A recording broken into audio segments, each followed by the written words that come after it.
নমস্কার বন্ধুরা, তোমরা সবাই কেমন আছো? আশা করি ভালো আছো, আমিও ভালো আছি। তো আজকে আমার মেয়ের লাস্ট পরীক্ষা বটে, তার জন্য ওকে ছাড়তে এসেছি। তো চলো তোমরা বনে থাকো ব্লগে, আর তোমরা কিন্তু প্রার্থনা করো যাতে আমার মেয়ে ভালো করে পরীক্ষা দিতে পারে আর ভালো আমার মেয়ের রেজাল্ট আসে। তো রেজাল্ট কী আসবে সেটা তো তোমাদেরকে আমি শেয়ার।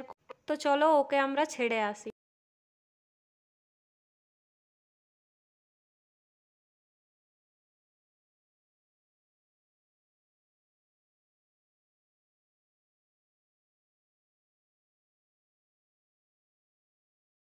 ম্যাট্রিকের পরীক্ষা দেওয়া হয়ে গেল, এবার টুয়েলথওয়ালাদের দেখো পরীক্ষা হবে। তো দেখো স্টুডেন্টরা সব বেরোচ্ছে, আর আমরাও এবার একটু ভেতরে করবো। এই গেটের বাইরের থেকেই আমরা রিটার্ন যাব। আজকে আমার কিন্তু ভালো লাগছে না, যার জন্য আমার কিন্তু একটু ঘরে ভালো লাগছে না, যার জন্য আমি অল্প গাছতলেই বসবো, কিছুক্ষণ বসে নিজেকে মনটা শান্ত করব। আজকে না আমার খুব খারাপ লাগছে, আমি জানি না কেন, কিন্তু খুবই খারাপ লাগছে। আজকে আমার এত খারাপ লাগছে, আমার মনে হচ্ছে যে কোথাও একাই যায় আর একাই বসে বসে আমি কাঁদবো। এত খারাপ লাগছে, চলো এবার ঘর যাই। কোনো করার নাই, ঘর তো যেতেই হবে, মন খারাপ থাকুক যে কিছুই থাকুক।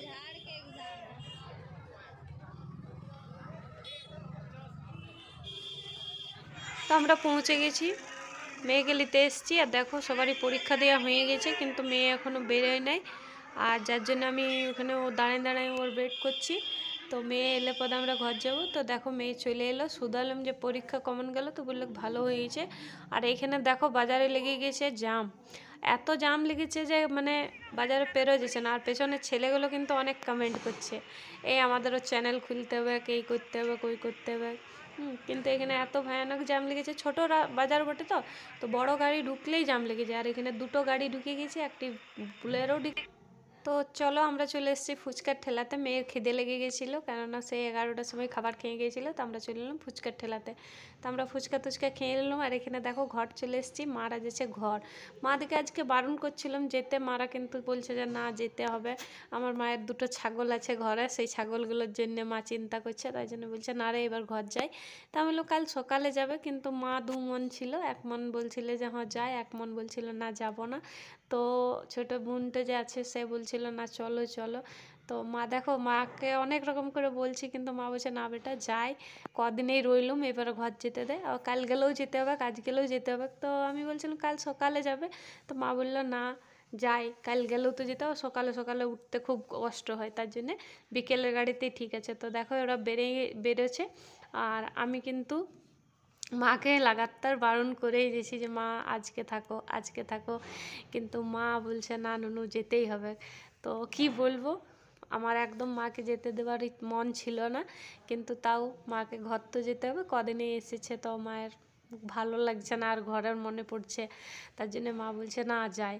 তো দেখো মা যেছে, আমার কিন্তু খুব মন খারাপ লাগছে। আর এই যে ছাড়তে যেছে গাড়িটা আনবে সেই জন্যে। আর দেখো মা কিন্তু চপ্পল পরে নেই, খালি পায়ে গাড়িতে বসে গেছিলো। গাড়িতে বসে বলছে মা আমি চপ্পল পরি নাই। তখন আবার ও দেখো চপ্পলগুলো আনতে গেল, তো চপ্পলগুলো নিয়ে বেরোচ্ছে, আর দেখছো নিজের চপ্পলটা ছিটে গেছে, সেটাই দেখা যায়, বলছে দেখ আমার স্যান্ডেলটাও ছিটে গেলো। তা বলে মা যা আসবার সময় সেলাই করাই নিবি। তো মা চপ্পলও পরে নিল। এবার মা সত্যিই মানে যেছে, তো আমার খুব খারাপ লাগছে, কদিনে রইলো, তো ঘরটা খুব ভরা ভরা ছিল, এবার কিন্তু ঘর খালি হয়ে যাবে। তো কি করবে বলো, যেতে তো হবে, কি কেন ঘর আছে, কদিনেই বা থাকবে কেন।